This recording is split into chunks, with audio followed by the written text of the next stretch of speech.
하나님 은혜 받으실 하나님의 말씀은 로마서 12장 20절 말씀입니다. 로마서 12장 20절 한 절 말씀을 다 같이 봉독하시겠습니다. 내 원수가 줄이거든 먹이고 목마르거든 마시우라. 그리함으로 내가 숯불을 그 머리에 쌓아 놓으리라. 아멘. 오늘 이 로마서 12장 20절 한 절 말씀을 가지고 함께 은혜를 나누려고 합니다. 사람이 살아가다 보면 반드시 좋은 일만 있는 것은 아닙니다. 특히 인생에서 가장 어려운 많은 문제 중에 재정의 문제, 건강의 문제, 수많은 인생의 문제들이 있습니다. 그들 중에서도 참 힘든 것 중에 하나가 여전히 목회자들도 목사도 마찬가지예요. 사람과의 관계의 문제가 가장 힘들어요. 관계의 문제가. 그것이 목회자뿐만 아니라 이 세상을 살아가는 모든 사람들에게 있어서 가장 어려운 중에 하나가 바로 관계의 문제입니다. 심지어는 한 솥밥을 먹고 살아가는 가족들 안에서도 관계의 문제는 그렇게 쉬운 문제는 아닙니다. 때로는 관계 때문에 가족이 깨어지기도 하고 상처받기도 하고 서로 상처를 주고 상처를 받기도 하면서 살아갑니다. 장례식을 많이 치르다 보면 특히 이 관계의 문제를 해결하지 못해서 아파하는 분들을 참 가끔씩 보게 되어집니다. 가족 안에 있었던 그런 불편한 마음들, 그걸 미처 해결하지 못한 채 사랑하는 이들을 떠나보냈을 때 그 자기 마음 속에 있었던 그런 것을 풀지 못한 것에 대한 회한, 그런 뉘우침, 그리고 안타까움, 특히 부모님에 대한 아니면 자녀에 대한 하지 못했던 말, 미처 살아있을 때 풀지 못했던 그런 아픔들을 가지고 장례를 치를 때 한없이 우는 모습을 볼 때 참 마음이 아파요. 왜 그 많은 시간들 속에서 풀지 못했던 그런 마음들을 보기 때문에 그렇습니다. 사람의 관계는 참 그래서 어렵습니다. 심지어는 이 가족들 안에서도 원수되는 일까지도 생기게 되어집니다. 원수가 바로 멀리 있는 것이 아니라 때로는 가장 사랑했던 사람이 가장 내게 상처를 주고 나에게 한없는 장벽이 되어지는 원수와도 같은, 원수라고 해서 굳이 딱 죽이고 싶을 정도의 그런 미움을 가진 사람, 물론 그것도 원수겠죠. 그러나 원수가 바로 우리들 마음속에 존재하고 있다는 거예요. 어떤 원수가 있냐 하면 내 신앙을 가로막고 있는, 하나님과의 믿음 생활을 저해하고 있는 원수가 사단 마귀, 오히려 어쩌면 어떤 면에서는 더 쉬워요. 왜냐하면 사단 마귀는 예수님께서 십자가의 보혈로 이미 승리하셨어요. 예수의 이름으로 물리치면 사단은 떠나갑니다. 그런데 사단보다 더 어려운 건 뭐냐면 내 마음속에 있는 미움의 문제, 그러한 원수되어진 관계의 깨어짐, 이것은 예수의 피로 떠나가라 그래도 떠나가지가 않아요. 그런 상처를 안고서 그런 마음을 가지고 신앙생활을 하게 하면 어떻게 되어지느냐? 예수님께서 얘기하셨어요. 네가 제사 지내다가 내 형제에게 잘못한 것이 있다면 그냥 무시하고 예배부터 드려라. 이렇게 얘기하지 않으셨어요. 중단하고 가서 먼저 화해하고 나서 와서 나머지 제사를 지내라. 왜 하나님께 가장 유대인들에게 있어서 가장 소중했던 제사의 문제를 가지고, 예배의 문제를 가지고 예수님은 관계의 문제로 그것을 설명하셨습니다. 그런 마음으로 예배한다 하면 예배가 되겠냐는 거죠. 그런 마음을 가지고 하나님의 앞에 경배하면 하나님께서 그것을 기뻐하시고 그것을 받으시겠냐고 예수님께서 얘기하셨던 거죠. 무엇이 더 소중한지, 예배 너무 소중해요. 그러나 더 소중한 것은 원수됨이 없는 그런 마음을 가지고 하나님께서 받으실 만한 예배를 드릴 때 하나님은 기뻐하시지, 받을 만한 예배가 되어지지 않은 채 예배 형식만 지켰다고 해서 하나님께서 그 예배를 인정하시거나 그 예배를 받으시지는 않는다는 거예요. 내 마음에 원수된 것이 있는데, 미워함이 가득한데, 내 안에 죄악이 가득하고 불의가 가득한데 그 상태에서 예배 드린다고 해서 하나님께서 그 예배를 기뻐하지 않으신다는 것입니다. 그래서 이 원수된다는 것은 참 어려워요. 이렇게 설교하는 저도 알아요. 얼마큼 힘드냐? 자석과도 같아요. 자석에 S극 길이는 N극 길이는 절대로 붙지 않습니다. 이 지구상에 그런 일은 지금까지 유사일에 없었어요. 절대로 붙지 않아요. 불가능한 것 같은 이러한 것, 이것이 어쩌면 원수와 나의 관계일 수도 있습니다. 오늘 그것에 대해서 예수님께서 말씀하고 계셨던 것입니다. 근데 이 원수되는 것이 왜 위험하고 왜 그것을 성경에서 얘기하느냐? 원수되는 마음을 품고 살게 되어지면 어떤 마지막은 무엇이 결론으로 맺어지냐 하면 마음의 깨어짐입니다. 마음이 부셔져 버립니다.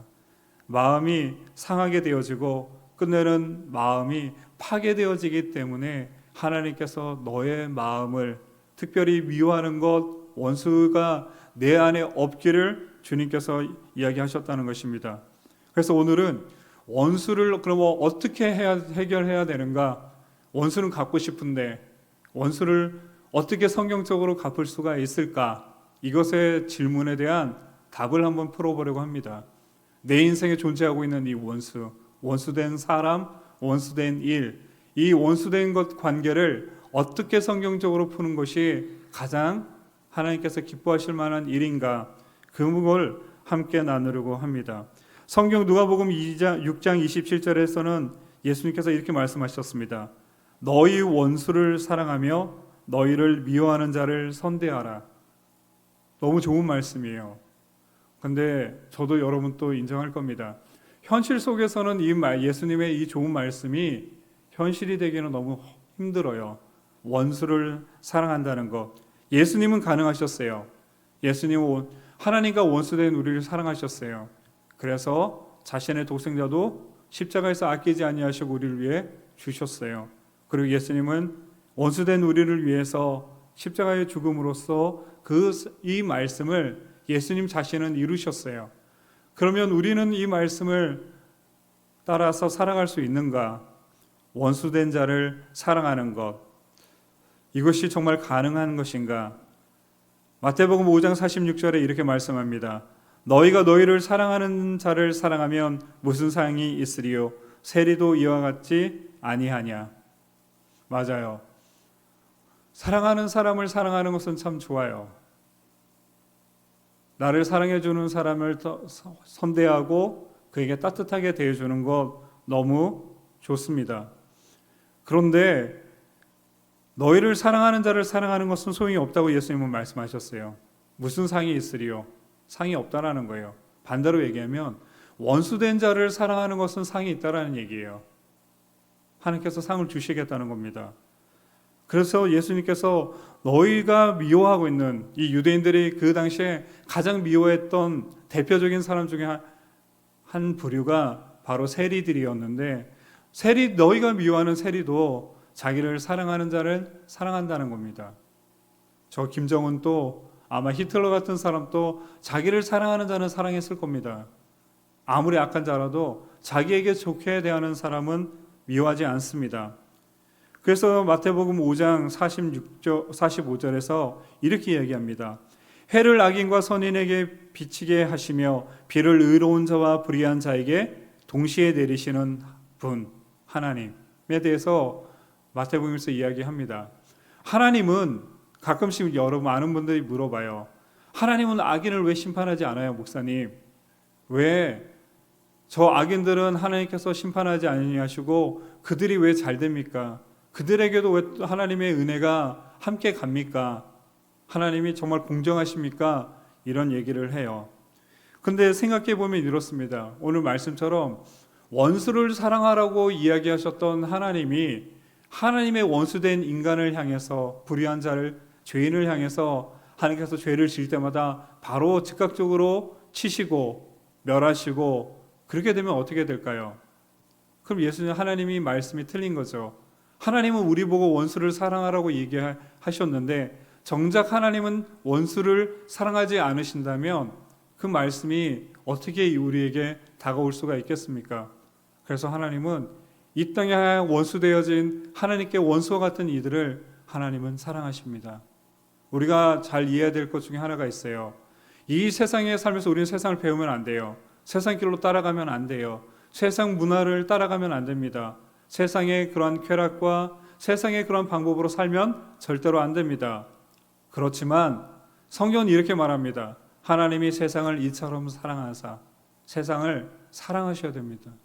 세상은 원수로서만 대하시면 안 돼요. 세상은 원수이면서도 동시에 사랑의 대상입니다. 우리가 끝까지 품어야 될 대상입니다. 하나님께서 세상을 이처럼 사랑한 것처럼 우리도 주님이 오시는 그날까지 이 세상을 사랑하고 이 세상을 위해서 기도하고 이 세상을 위해서 복음을 전하며 이 세상을 위해서 중보 기도하고 그리스도의 마음을 가지고 세상을 품어주는 것이 그리스도인들이 해야 될 사명이라는 것을 우리 놓치면 안 돼요. 너무 이분법적으로만 생각하면 안 됩니다. 세상은 악합니다. 저주의 세상이에요. 잘못된 세상이에요. 그래서 사랑해야 돼요. 그래서 품고 그래서 기도해야 줄 바로 대상인 것을 또한 기억하셔야만 한다는 겁니다. 세상을 사랑하지 않으셨다면 예수님께서 왜 이 땅에 내려오셨겠습니까? 세상을 사랑하셨기 때문에 이 세상에 내려오셨다는 것을 우리가 좀 기억했으면 좋겠습니다. 예수님의 가르침을 전하던 오늘 이 로마서를 썼던 사도 바울, 그는 오늘 우리에게 똑같은 이야기를 합니다. 로마서 12장 19절에 이렇게 말씀하십니다. 내 사랑하는 자들아 너희가 친히 원수를 갚지 말고 진노하심에 맡기라. 기록되었으되 원수 갚는 것이 내게 있으니 내가 갚으리라고 주께서 말씀하시느니라. 예수님께서 이렇게 얘기하셨던 게 하나님께서 원수는 내가 갚아줄 테니까 너희는 원수를 갚지 말아라. 하나님 손에 너희의 원수를 맡겨라. 그러면 하나님께서 그 원수를 대신 갚아줄 것이다. 오늘 결론이 났네요. 하나님께 맡기면 하나님께서 그 원수를 치시고 멸하시고 우리 대신 원수를 갚아주셔가지고 우리 마음이 시원하도록 아주 기뻐지도록 하나님께서 직접 하신다니 얼마나 희망찬 말입니까? 기다리기만 하면 돼요. 그러면 하나님께서 나를 핍박하고 나를 어렵게 하고 내 인생을 정말 파탄으로 몰아넣었던 그 나쁜 인간, 그 인간을 하나님께서 심판하실 거니까 그 좋은 소식이 들릴 겁니다. 그 사람이 망하고 그 사람이 병들고 그 사람이 하는 일이 파산되어지고 그 가족에게 나쁜 일이 생기고 그래서 하나님께서 내 마음을 아주 시원케 하는 그러한 역사가 일어날 겁니다. 성경이 이러한 가르침이 굉장히 상당히 매력적이고 아름다운 것 같아요. 그러나 우리가 이것을 실은 잘못 이해하고 있었어요. 하나님이 그렇게 해서 우리의 마음을 시원케 한다고 성경은 말하고 있지 않아요. 그렇게 원수를 침으로 해서 우리의 마음이 해결되지도 않는다는 겁니다. 어느 날 내 원수였던 사람이 정말 피폐한 삶을 당하고 노숙인이 되고 병이 들고 암이 걸리고 가정이 뿔뿔이 흩어지고 패망했던 소식을 들으면 정말 여러분 마음이 우리의 마음이 정말 행복할까요? 정말 원수를 하나님께서 제대로 갚아주셨구나. 통쾌하다. 정말 잘 됐구나. 하나님 영광 돌립니다. 감사합니다. 내 원수를 그렇게 하시니 제 마음이 속이 후련합니다. 그렇게 될까요? 그럴 수도 있겠죠. 그러나 우리가 그리스도 안에서의 믿음의 성숙함을 갖고 있다면 이 말을 들으면 오히려 우리 마음은 어려워집니다. 이거 아닌 것 같은데 내가 원했던 게 정말 이거였을까? 이렇게 해서 내 마음이 정말 행복해졌나? 하나님, 왜 마음이 더 아프죠? 왜 더 마음이 불편하죠? 하는 불편한 마음, 불편한 감정을 더 갖게 되어진다는 것입니다. 그래서 근데 오늘 성경에 보면 저희가 읽었던 것처럼 20절에서 이렇게 말씀하셨어요. 원수가 줄이거든 먹이고 목마르거든 마실 것을 주라. 예수님의 가르침은 늘 우리가 아는 것처럼 세상의 가르침과는 너무나 틀렸어요. 우리 유행가 중에 그런 거 있잖아요. 너는 상행선 나는 하행선 뭐 이런 노래가 있던데 서로 만날 수 없는 거잖아요. 어긋나 있잖아요. 때로는 예수님의 가르침이 그런 것 같아요. 우리의 생각과 너무 틀려요. 우리의 방법과 너무 틀려요. 세상에 주는 가르침과 너무 틀립니다. 그래서 예수님은 이렇게 얘기하셨던 겁니다. 원수가 줄이거든 주지 말아야죠. 굶겨야죠. 원수가 목마르거든 절대로 마실 것을 줄 수가 없죠. 근데 예수님은 너무 이상적인 말씀하셨어요. 네 원수가 줄이거든 먹이고 목마른 것을 마심을 주라. 그런데 문제는 가장 실행하기 힘든 가르침이 예수님의 가르침이에요. 정말 명확하고 너무 간단해요. 어쩌면 너무 쉬워요. 그런데 문제는 막상 생활 속에서 인생 속에서 실행할 때는 가장 어려운 말씀이 때때로 이 예수님의 가르침이었다는 것입니다. 그래서 예수님의 이 말씀은 적용하기 힘든 말씀이 되었습니다. 그런데 어느 날 이런 일이 일어납니다. 예수님의 이 말씀을 늘 듣고 있었던 제자였던 베드로가 예수님께 이런 질문을 합니다. 주님, 내가 원수를 몇 번이나 어떻게 해야 됩니까? 몇 번이나 용서해 줘야 됩니까? 그래서 그가 결심을 합니다. 예수님께서 사랑하라는 말씀, 근데 베드로의 마음에도 원수가 있었던 것 같아요. 그러니까 이걸 곰곰이 생각하던 베드로가 예수님께 이런 제안을 합니다. 예수님, 제가 큰 결심을 했는데, 다짐을 했는데 한 번 용서하기도 힘든 원수 저는 7번을 용서해 주겠습니다. 그래서 예수님께 7번 정도 용서하면 됩니까? 하고 예수님 앞에 질문을 합니다. 그럼 이제 예수님 칭찬해 주겠죠. 원수를 한 번 용서하는 것도 힘든데 2번 용서하는 것도 정말 힘든데 7번을 용서해 준다니 너는 정말 내 수제자다 하고 칭찬해 줄 알았는데 예수님께서 이렇게 말씀하셨어요. 베드로야, 7번씩 뿐만 아니라 내가 너에게 진실로 말한다. 7번씩 70번이라도 내 원수를 용서하며 살아라. 베드로에게 절망이에요. 예수님 때문에 그래도 은혜 받고 큰 결심을 해서 7번 정도는 참아주려고 다짐하면서 평생 그렇게 살아야겠다라고 결심했던 베드로를 향해서 예수님은 인간으로서는 할 수 없는 70번씩 7번이라도 용서해 주라는 너무나 불가능한 말씀을 예수님께 하셨다는 것입니다. 결론은 뭐냐면 끝까지 무조건 용서하라는 말씀이에요. 끝까지 용서하라는, 무조건 원수를 용서하라는 이 말씀. 근데 오늘 이 예수님께서는 분명히 끝까지 무조건 용서하라고 했는데 오늘 사도 바울은 거기까지는 가지 않아요. 그래서 뭐라고 얘기했냐면 너희가 원수는 갚되 너희가 직접 갚지는 말고 하나님께 맡겨서 하나님께서 그 원수를 갚도록 해드려라. 용서라는 얘기까지는 하지 않았어요. 그러고 나서 사도 바울이 친히 원수를 갚지 말고, 왜냐하면 원수를 갚는 분은 하나님이시기 때문에 내 손으로 하지 말고 하나님의 손으로 하라. 그러고 나서 그가 말합니다. 원수가 줄이고 목마를 때 마시게 하라야. 왜 그랬을까요? 여러 가지 해석이 가능하겠지만 이런 해석도 가능할 겁니다. 원수를 살려두면 죽이지는 말아라.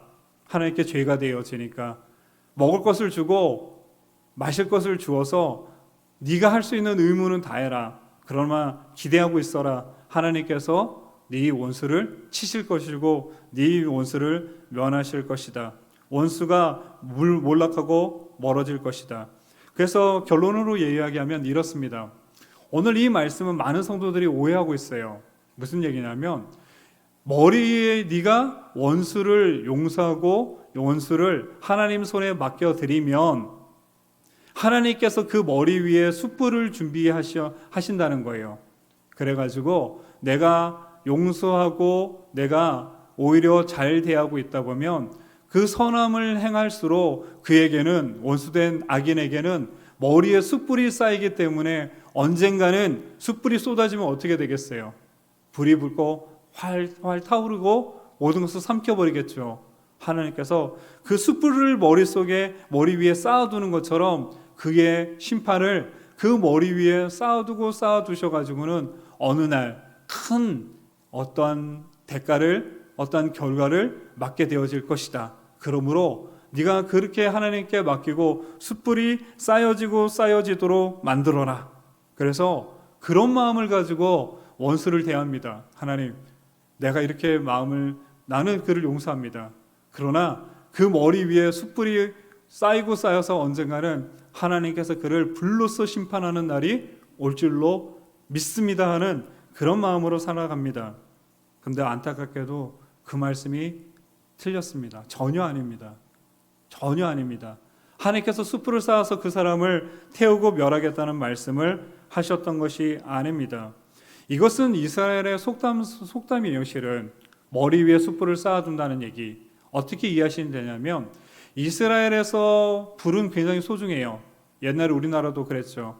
그래서 저도 어렸을 때 생각이 나는데, 화로 속에다가 재를 밤하다가 채우고, 그죠? 그 위에 재를 뿌려놓고 방에다 들여놔요. 옛날에 할아버지나 할머니들이. 그래 놓고는 불이 꺼지거나 그러면 그 재를 드시면 아직도 불씨가 살아있어요. 그 나무가 다 탔던 그곳에. 그러면 그것을 가져다가 다시 불을 일으킵니다. 그만큼 불은 소중했던 거예요.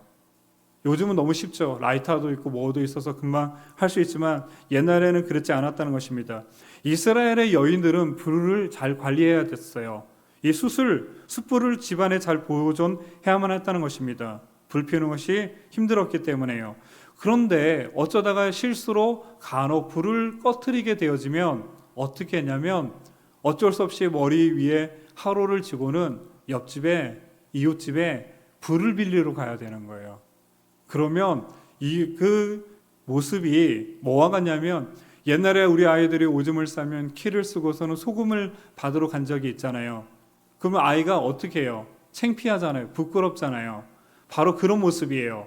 다 큰 어른이, 한 집의 여인이, 그 집을 돌보는 부엌을 책임지는 여인이 숯불을 꺼뜨려서 옆집에, 이웃집에 숯불을 빌리러 가는 참담함, 부끄러움, 그것을 바로 상징하는 것이 머리에 숯불이라는 표현으로 이스라엘 사람들이 사용했다는 것입니다. 오늘 이 말씀을 그럼 한번 적용해 보면 이렇게 되어집니다. 네가 원수를 어떻게 해결하느냐? 오히려 원수한테 잘해주는 거예요. 먹을 것을 주고 마실 것을 주고 그를 용서해주고 사랑으로서 대해주고 원수를 품는 것. 그것은 뭐와 같냐 그러면, 그 원수된 사람 머리 위에 숯불을 쌓는 것과 같아지게 되어진다는 겁니다. 그럼 해석은 어떻게 되어지느냐? 이렇게 해석이 되어져요. 네가 그렇게 하면 할수록 어떻게 되어지느냐? 결국 너의 원수가 마지막에는 자신의 부끄러움을 느끼게 될 것이고, 네가 원수를 계속해서 끊임없이 사랑할 수 있도록 그의 마음은 굉장히 괴로워질 것이고, 마침내 그가 진심으로 회개하고 뉘우치고 너에게 와서 그 부끄러움을 고백하고 그 부끄러움을 너에게 사과하고 사죄하는 날이 오게 되어질 것이다. 이것이 오늘 이 말씀의 핵심입니다. 이 말씀의 진정한 해석입니다. 그리고 이 성경이 이렇게 말합니다. 그것이 가장 성경다운 승리의 모습이라고. 원수를 제대로 갚는 방법이 바로 그것이라고 성경은 오늘 이야기합니다. 그래서 예수님께서 이렇게 말씀하십니다. 그래서 결국은 예수님께서 원수를 내 몸과 같이 사랑하여라. 그 사랑하라는 말이 왜 소중하냐? 로마서 12장 가서 사도 바울은 그 결론을 이렇게 말합니다. 악에게 지지 말고 선으로 악을 이겨라. 같은 맥락이라는 것입니다. 우리 주변에 수많은 대적자들이 있어요. 그리고 그 원수가 우리의 삶에도 살고 있어요. 그런데 예수님께서 오늘 우리에게 가르쳐 주신 이 원수 갚는 최종적인 방법은 무엇이냐면, 방금 말했던 것처럼 그들의 머리 위에 숯불을 쌓는 것입니다. 그러면 어떻게 되어지느냐? 결론은 이래요. 원수로 하여금 하나님 앞에 돌아올 수 있는 기회를 주는 것. 원수가 수치를 느끼고 부끄러움을 알고 자신을 반성하고 하나님 앞에 나와 그도 하나님 안에서 용서받고 하나님을 알고 하나님의 사랑을 받을 수 있는 기회를 주는 것, 이것이 하나님께서 우리에게 말씀하여 주신 진정한 원수를 갚는 것. 진정한 원수를 갚는 방법은 결국은 원수를 사랑하는 것이라고 성경은 이야기합니다. 하나님을 사랑하는 것, 원수를 갚는 것입니다. 진정으로 사랑하는 것이에요. 품어주는 거예요. 기회를 주는 거예요. 우리의 삶에도 원수들이 있어요. 원수 같은 사람이 있어요. 가장 아프게 하는, 나를 가장 괴롭게 하는, 아직도 그를 생각하면 치가 떨리고 그 사람을 생각하는 마음에 불편을 주는 그러한 존재들이 아마 한두 명은 반면 대부분 있을 거예요. 그를 위해서 기도하십시오. 중보하십시오. 그리고 그를 위해서 눈물로 하나님 앞에 호소하세요. 그를 정말로 사랑하기를, 용서하기를. 그래서 그가 하나님 부끄러움을 알고 하나님 앞에 회개하고 돌이켜서 하나님의 사람으로 거듭나기를 기도하는 것. 그것이 예수님께서 우리에게 주신 귀한 가르침이고 말씀이라는 것입니다. 불가능을 이야기하셨어요. 근데 불가능을 예수님은 하셨어요. 그리고 예수님께서 이렇게 하셨어요. 너희도 너희의 십자가를 지고 내 뒤를 따라오라고. 불가능한 것을 우리에게 요구하신 적이 없어요. 하나님은. 원수를 사랑하는 거 가능합니다. 언제 가능하느냐? 내가 오늘 이 말씀을 기억하는 것. 그 원수에게 숯불을 쌓아 주십시오. 그가 자신의 잘못, 과오를 깨닫고 참된 생명의 사람으로 하나님 나라에 갈 수 있도록 끝으로 여러분에게 부탁드립니다. 원수를 위해서 기도할 때 꼭 기도하세요. 그 사람이 천국에서도 만날 수 있는 사람이 되게 해달라고. 내가 가장 미워했던, 가장 상처를 주었던, 내 인생의 가장 걸림돌인 그 누구, 그 사람이 천국에서도 함께 만날 수 있는, 천국에서는 온전히 할 수 있겠죠. 그런 사람이 되게 해달라고 하나님께 기도할 때 하나님은 그 기도를 기뻐하시고, 이것이 예수님께서 우리에게 보여주신 하나님이 세상을 이처럼 사랑하신 그 방법이고 그 가르침인 것을 기억하시고 그렇게 살아가는 저와 여러분이 되시기를 주의 이름으로 축원을 드립니다. 기도하도록 하겠습니다. 하나님 아버지, 오늘 귀한 말씀 주심을 감사를 드립니다. 주님, 우리는 할 수 없는 이야기입니다. 그런데 왜 주님은 그렇게 우리에게 가르쳐 주시고 그것을 그렇게 강조하셨는 것인지, 하나님을 사랑하는 것과 내 이웃을 사랑하는 것을 함께 얘기하시고 내 원수를 내 몸과 같이 사랑하라고 가르쳐 주시고, 예수님은 원수를 사랑하셔서 십자가에서 죽으시고 자신을 창을 찌르는 이조차 용서하시고, 그를 위해서 기도해 주실 때 하나님 그들을 용서하라고 하나님 앞에 부탁하시고, 저들이 알지 못하기 때문입니다 하고 그들을 위해서 죽어가면서도 변호해 주셨던 예수님의 모습을 기억합니다. 하나님, 오늘 이 세상이 이렇게 된 것도 우리도 변호해야 됩니다.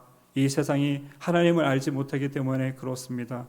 우리의 삶의 원수되었던, 아픔을 주고 괴로움을 주었던 그들을 위해서 기도합니다. 주님, 그 사람의 잘못이 아니라 그가 하나님을 모르기 때문에 그와 같은 삶을 살 수밖에 없었던 것입니다. 하나님, 그를 용서하여 주시고 그를 구원하여 주셔서 그가 자신의 그 부끄러운 삶을 깨닫고 하나님 앞에 정말로 회개하고 모든 사람에게 사과하고 진정한 승리, 믿음의 삶을, 기쁨의 삶을 그도 살아가는 축복의 사람이 되어줄 수 있도록 주님께서 은혜와 은총을 베풀어 주옵소서. 오늘 이 말씀을 우리가 지키기를 원합니다. 우리는 할 수 없사오니 주의 성령으로 우리의 심령을 감동시켜 주옵시고 예수님의 가르침을 우리 삶에서 실천에 옮기는 살아있는 믿음의 하나님 모든 증인들이 되어질 수 있도록 주님께서 은혜와 은총을 베풀어 주옵소서. 오늘 이 아침에도 기도하는, 간구하는 모든 이들의 하나님께서 축복하여 주시고 드려진 모든 것들에 하나님께서 하늘의 것으로 하나님 채워 주옵시고, 오늘 이 시간 하나님의 전에서 하나님을 뜨겁게 만나고 경험하고 체험하고 다시 하나님의 말씀을 붙들고 심령이 새로워지는 복된 시간 되게 하여 주옵소서. 살아계신 예수님의 이름으로 기도드리옵나이다. 아멘.